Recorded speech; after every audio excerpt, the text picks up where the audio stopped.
The sole purpose of me getting this mini blender is so I didn't have to pull out my huge blender every morning when I wanted to make my personalized drink.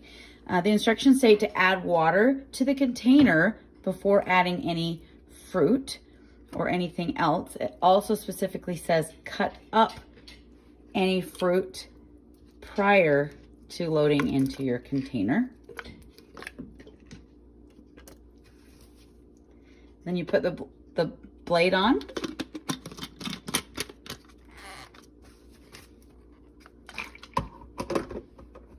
And lock it in place.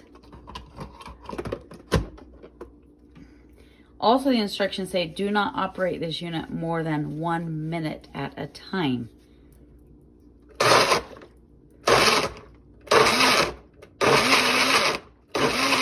It just has a pulse on.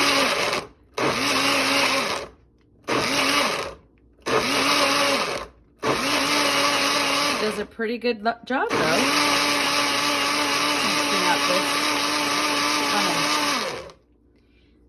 Then when you're finished, simply take it off and you can put your sports water bottle cap on.